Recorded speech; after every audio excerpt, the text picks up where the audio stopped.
মা মিডিয়াটেক চ্যানেলে আপনাদের সকলকে স্বাগত। আর আমি চলে এসেছি শোভেন্দু করে আপনাদের জন্য আর একটা নতুন ভিডিও নিয়ে। হ্যাঁ বন্ধুরা, আজকে আমি চলে এসেছি বাঁকুড়া জেলার বিহারীনাথ যে মন্দির রয়েছে তার ঠিক অপোজিটে, হ্যাঁ বিহারীনাথ পাহাড়ের মধ্যেই পাহাড়ি বাবার আশ্রমে। তো বেশ কিছু প্রশ্ন নিয়ে আমি চলে এসেছি, সেটা হলো পাহাড়ি বাবা পার্ট 3। আপনারা এর আগে আমার পার্ট 1 পার্ট 2 অবধি দেখেছেন, কিন্তু আজ আমি যেটা করব পার্ট 3। তো দেখতে থাকুন ভিডিওটা। আর যদি ভিডিওটা সত্যি ভালো লেগে থাকে তাহলে প্লিজ লাইক করবেন, শেয়ার করবেন, এবং যারা এখনও পর্যন্ত আমার চ্যানেলটা সাবস্ক্রাইব করেনি প্লিজ তারা সাবস্ক্রাইব করে দেবেন। তো চলুন তাহলে। হ্যাঁ, এই যে দেখছেন আমি অলরেডি চলে এসেছি বাবার কাছে। তো বেশ কিছু প্রশ্ন নিয়ে। নমস্কার বাবা, আপনি আমার প্রণাম নেবেন। বাবা, প্রথম প্রশ্ন আমার এটাই, হ্যাঁ প্রচুর মানুষ আমাকে কমেন্ট করেছে এবং বলেছে। তো প্রথম প্রশ্ন হলো এটাই, জানি না আপনার কাছে এই প্রশ্ন করাটা ঠিক হবে কিনা। তো প্রথম প্রশ্ন যে বাবা আপনি কোন সম্প্রদায় ভুক্ত? আমি কোনো সম্প্রদায়ের ভুক্তই নেই, আমি সন্তোষী মার পূজা করতে করতে আমার এই অবস্থা প্রাপ্ত হয়েছে। আচ্ছা আচ্ছা। আমি প্রথমে সন্তোষী পূজা করতাম, হ্যাঁ তখন আমি মন্ত্রতন্ত্র কিছুই জানতাম না, এই জয় মা সন্তোষী করে। এখনও তো আমি আমার বোর্ডের উপরে জয় মা সন্তোষী শব্দটাকে আগেই লাগিয়ে, তাই সন্তোষীকে দিয়ে আমি শুরু করেছিলাম। তারপরে ধীরে ধীরে আমি দেখলাম আমার শরীরে স্পন্দন আসছে। অবশ্যই সেই সময় একজন ভদ্রমহিলা, ওনার নাম গঙ্গা দেবী যাদব, উনি বলেছিল তুমি যখন কিছু মন্ত্রতন্ত্র জানো না, গণেশ শিব সন্তোষী জপ করবে। তা উনি বলেছিল গণেশ শিব সন্তোষী, আমি ওটাকে ওম নমঃ গণেশ দেবায়, ওম নমঃ শিবায়, ওম নমঃ সন্তোষী মাতায় বানায় দিলাম। এটাই আমার মন্ত্র। তারপরে এবার আমি দেখলাম ধীরে ধীরে ধীরে ধীরে অনেক দেবদেবী দর্শন শুরু হলো, শরীরের মধ্যে স্পন্দন আসলো। এগুলি দেখে দেখে অনেক কিছুই দেখলাম, অনেক কিছুই হলো।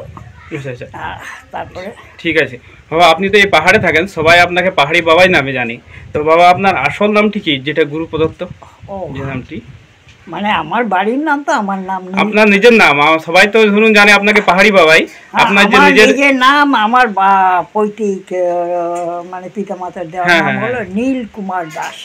আচ্ছা আচ্ছা আচ্ছা আচ্ছা। তো বাবা তৃতীয় নম্বর প্রশ্ন, আমরা যে বিভিন্ন ব্রত পালন করি তার মধ্যে অমাবস্যা পূর্ণিমা তিথি পালনের নিয়ম কি? মানে আমরা অমাবস্যা পূর্ণিমাতে নদীতে বা সমুদ্রে খুব জোয়ার আসে। আচ্ছা, বুঝতে পারলে তো? হ্যাঁ। তো মানুষের শরীরের ভিতরেও তো জলের পরিমাণ আছে, রক্ত মানেই তো জল, বুঝতে পারলে তো? তা এখন এই শরীরের ভিতরেও কিন্তু একাদশী থেকে পূর্ণিমার মতো, একাদশী থেকে পূর্ণিমা অবধি কী হবে, জোয়ারের মতো, মানে এখানে উজান বইতে থাকবে, রক্তের কলকলা ভাব।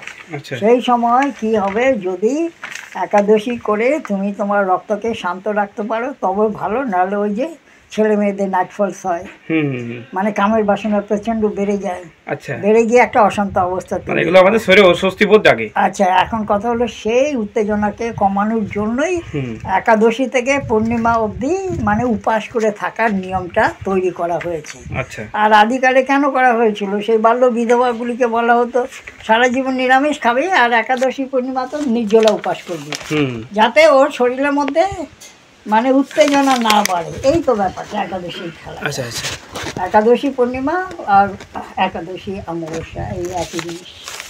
বাবা 5 নম্বর প্রশ্ন আমার, যে অষ্টমী তিথি আমরা কিভাবে পালন করব? অষ্টমী তিথি আবার কিভাবে পালন করবো? মানে অনেক কিছু নিয়ম থাকে তো, যেগুলো এই লুচি খাওয়া, আপনার এই ভাত খাওয়া যায় না, তো এই সকল সম্বন্ধে একটু কিছু বলুন। ব্যাপারটা হলো কি জানো, খাবারের মধ্যেই দ্রব্যগুণেই তো সব কিছু। তুমি বেলের শরবত খেলে তোমার শরীর ঠান্ডা হয়ে যাবে, আর তুমি যদি এক বোতল দারু খেয়ে নাও তোমার মাথা গরম হয়ে যাবে, তখন তুমি একদম মিনিস্টার হয়ে যাবে। এখন সোজা ব্যাপার, এখন তুমি যদি শুকনো শুকনো খাবার খাও তাহলে সেটার এফেক্ট শুকনো শুকনোই হবে, তাই সেই সময়টা এরকম শুকনো খাবার খেলে ভালো। এই তো। আচ্ছা আচ্ছা। আর 6 নম্বর প্রশ্ন, আপনি যে ব্যাখ্যাগুলো দিলেন তা কি সব সম্প্রদায়ের মান্যতা দেবে? এখন কোন সম্প্রদায় কি মানবে আর কোন সম্প্রদায় মানবে না তাতে আমার কি যায় আসে? যেরকম মনে করো বর্ণভেদ প্রথা নিয়ে আদিকাল থেকেই একটা ঝোপঝামেলা চলছে। রবীন্দ্রনাথ ঠাকুরের গোষ্ঠীরা ব্রাহ্ম সমাজ তৈরি করেছিল, ওরা ব্রাহ্ম সমাজই হয়ে গেল, ওরা মূর্তি পূজাও করলো না আর এই বর্ণভেদ প্রথাও মানলো না, তাই ব্রাহ্ম সমাজও তো এখন ঠিক আছে, এখনো তো ব্রাহ্ম সমাজীদের অনেক মন্দির আছে। আবার মনে করো দয়ানন্দ সরস্বতীর নামে আর্য সমাজ চলছে, আর দয়ানন্দ সরস্বতী এই বর্ণভেদ প্রথা আর এই পুরোহিত তন্ত্রের বিরুদ্ধে বলেছিল, তাই ওকে বিষ খাইয়ে মারানো হয়েছিল। আচ্ছা আচ্ছা। বিষ খেয়ে মরেছে দয়ানন্দ সরস্বতী। দয়ানন্দ সরস্বতী এমনি এমনি মরে নাই। আচ্ছা। তা এখন কথা হলো কে কি বললো আর কে কি শুনলো আর কে কি বুঝলো, কে কি মানলো কে কি না মানলো, তাতে আমার কি? আমি যা বললাম আমি বলবো, মামলা শেষ। তো বাবা 7 নম্বর প্রশ্ন, যে আমরা সাংসারীরা উপবাস পালনের ক্ষেত্রে সংক্ষিপ্ত আহারের বিষয়ে আপনার মতামত কি? এখন দেখো, উপবাস পালন করার ব্যাপারটা তো আমি আগেই বললাম যে তুমি কেমন অবস্থাটা তখন দাঁড়ায়। সেই উপবাস করার সময় উপবাস শব্দের দুটো মানে আছে। উপবাস মানে ঈশ্বরের সমিতে থাকা, একটা হলো উপবাস, আর এখানে না খেয়ে থাকাকে আরেকটা উপবাস, বুঝলে? উপবাসকে দুই রকম করে, উপবাস নিকটে বাস করা, বুঝতে পারলে? তুমি ঈশ্বরের নামে সবসময় ভাবতে থাকলেই তুমি ঈশ্বরের সমিতে আছো, ঈশ্বরের নিকটে আছো, এইটাই উপবাস। আচ্ছা, আবার এবার আত্মাটা খায়া কষ্ট করতে থাকলে সেইটাও উপবাস। এখন সমাজ যেমনভাবে ব্যাখ্যা দেয়, আবার যেরকম ব্রহ্মচার্য নিয়ে সবাই ব্যাখ্যা দেয়, বীর্য ধারণং ব্রহ্মচার্য, আবার ব্রহ্মের বিচরণং ব্রহ্মচার্য, মানে পৃথিবীটা ব্রহ্মময়, আমি ব্রহ্মের মধ্যেই ঘুরে বেড়াচ্ছি, এইটাই ব্রহ্মচার্য। এখন এক একটা শব্দের আলাদা অনেকগুলো ব্যাখ্যা দেওয়া যায়। তাই উপবাস মানে এইবার তোমার শরীরকে সুস্থ রাখার জন্য তুমি সেদিন হালকা খাবার খাবে, আর অনেক খাবারে অনেক রকম যে শরীরে এফেক্ট করে, যেরকম কারো বেগুন খেলে অ্যালার্জি হয়ে যায়, সে বেগুন খাবে না। কেউ ডিম খেলেই ভাই শরীরে চুলকানি হয়ে যায়, সে খাবে না। এরকম তো করতে তো হবে। এখন তুমি তো বোঝো কোন খাবার খেলে তোমার পেটের ভিতরে গিয়ে কি অ্যাকশন হচ্ছে, তো তোমাকে সেই অনুসারে করতে হবে। আর সেই উপবাস করার জন্য তরল পদার্থ খেতে পারো, তারপরে লেবু শরবত টরবত খেতে পারো একটু শরীরটাকে হালকা করার জন্য। আর রাত্রেবেলা একটু শুকনো রুটি খেয়ে নেবে। খুব ভালো লাগলো বাবা। আর 8 নম্বর আমার প্রশ্ন, গ্রহণের সময় অন্তঃসত্ত্বা মহিলাদের পালনীয় বিষয়গুলি কি? শুধু গ্রহণের সময় অন্তঃসত্ত্বা মহিলা নয়, সবার জন্য। যখন গ্রহণ লাগে তখন গ্রহণের সময় সেই সূর্য থেকে বা চন্দ্র থেকে একটা বিশেষ ধরনের পাউডার ডাউন হয়, মানে বুঝলে তো? আর সেই পাউডার যেখানে যেখানে পড়বে, আর সেটা যদি সেই পাউডারগুলি তোমার পেটের মধ্যে ঢুকে গেল, তাহলে তোমার যে পেট খারাপ হবে, এরপরে আবার গ্রহণ লাগলে তখন আবার সেই রকম করে আবার যদি তুমি আবার পাউডারগুলি খাও তাহলে থামবে, নাহলে থামবেই না। তাই গ্রহণের সময় এখন বলা হয় খাবার টাবার রান্না করা থাকলে একটা তুলসী পাতা চাপা দিয়ে রাখবে। তা তুলসী পাতার এত গুণ, যতই রোগের জীবাণু পড়ুক না কেন, সব রোগের জীবাণুগুলিকে ও টানতে পারে। সেই জন্য ভোগের থালাতে তুলসী পাতা দেওয়ার কথা বলা হয়, বুঝতে পারলে? আর তুলসী গাছের অনেক ক্ষমতা। একটা বট গাছ যত অক্সিজেন দিতে পারে, এই একটা তুলসী গাছ অতটা অক্সিজেন দেবে। মানে তুলসী গাছের অক্সিজেন দেওয়ার ক্ষমতাও বেশি, অনেক বেশি। সেই জন্য মুনি ঋষিরা আদিকাল থেকে বলেছে সবার বাড়িতে একটা করে তুলসী গাছ লাগাবি, তুলসী গাছের গোড়ায় জল দিবি যাতে তুলসী গাছটা বেঁচে থাকে, তাহলে অক্সিজেনের সাপ্লাইটা ঠিক থাকবে। এই তো ব্যাপারটা। চলো বলো, আগে বলো। তো 9 নম্বর প্রশ্ন, শুক্লপক্ষ কৃষ্ণপক্ষ কি? এই সময় আমাদের কি করা উচিত? দেখো, এই পক্ষ টক্ষগুলি যে চাঁদ যখন বড় হতে থাকে, চাঁদ যখন ছোট হতে থাকে, এই তো শুক্লপক্ষ আর কৃষ্ণপক্ষের ব্যাপার। এখন তো সেই সময় আমাদের কি কোনো মানে পালনীয় কি কোনো কর্তব্য? সারা পৃথিবীতে তুমি ভাই কর্মফল ভোগের জন্য এসছো, সারা পৃথিবীতে তোমাকে সব দিনই তোমার কর্মফল তোমাকে ছাড়বে না। তোমাকে এবার সবসময় ন্যায়ের পথ ধরে ভালো কর্ম করার চেষ্টা করা দরকার। আর পূর্ণিমা অমাবস্যার সময় আমি লক্ষ্য করেছি যারা আধ্যাত্মিক জগতে বিচরণ করে বা আধ্যাত্মিক জগতের তরঙ্গ পায়, সেগুলি বেশি ভাইব্রেটেড হয়। আমিও তো বুঝি, আমি যখন আমি দেখি পূর্ণিমার এখন 3-4 দিন এসে গেল, তখন আমি বুঝতে পারি আমার বডিতে অন্যরকম ভাইব্রেশন হচ্ছে। আবার অমাবস্যার সময় সেই ভাইব্রেশনটা আমি উপলক্ষ করি।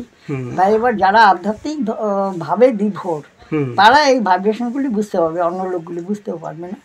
তাই তোমরা যেমন পারো করবে। পূর্ণিমা অমাবস্যা আসলে যারা আধ্যাত্মিক জগতে বিচরণ করে, মানে জপ ধ্যান নিয়ে থাকে, তারা যদি একটু বেশি করে করার চেষ্টা করে, ফলটা ভালোই হবে।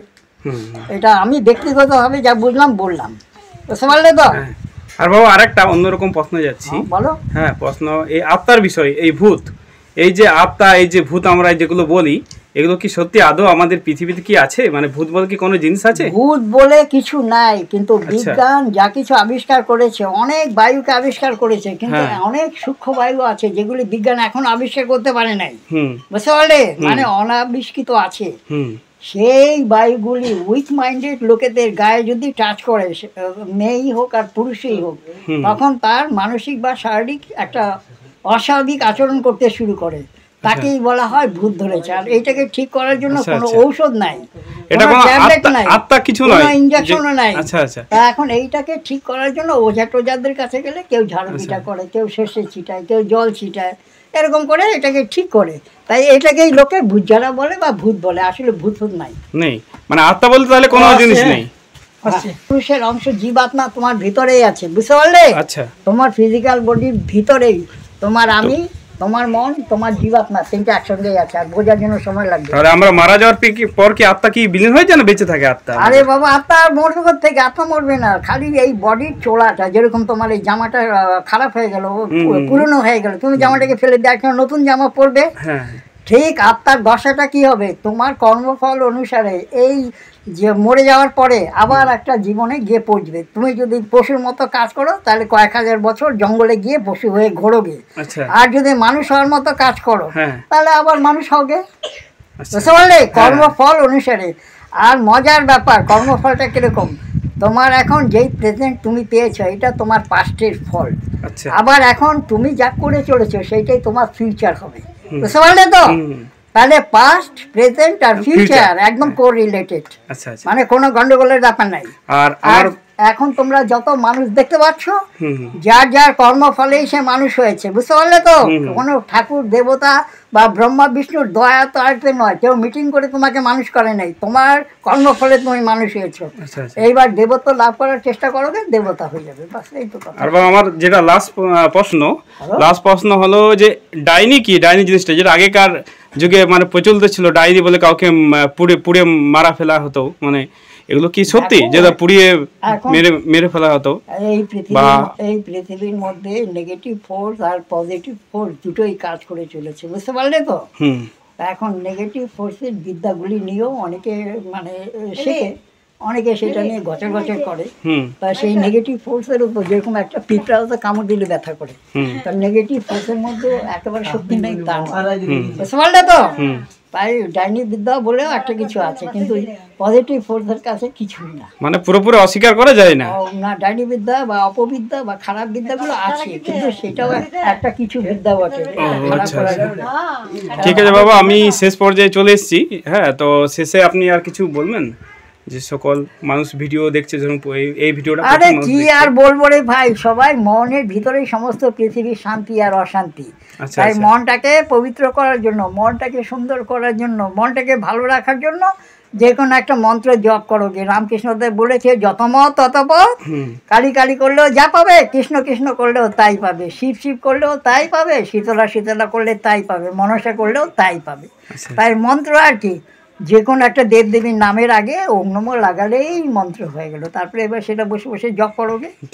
আর জপ করার সিস্টেম কি, সকালবেলা ঘুম থেকে উঠলে পায়খানা পেশাব করে আসলে, তারপরে চান টান করে আসলে, তারপরে খালি পেটে বসে জপ করোগে 1 ঘন্টা। আবার সন্ধ্যার সূর্যাস্তের পরেই হাত পা ধুয়ে টুয়ে বসে আবার 1 ঘন্টা জপ করোগে। করলে তোমার মন ক্লিন হবে, পরিষ্কার হবে। মানে মন্ত্র গিয়ে তোমার মনের মধ্যে গুতা মেরে মেরে তোমার মনের ভিতরে যে নোংরাগুলি আছে সেগুলিকে ক্লিন করবে, পরিষ্কার করবে। তাই তোর নাম মন্ত্র। মন্ত্র কাকে বলে?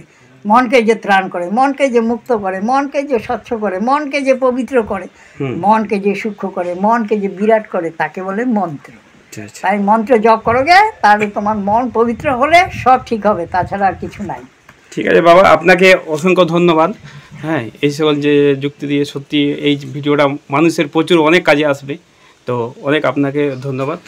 ঠিক আছে, মা তোমার কল্যাণ করুক, রাখো।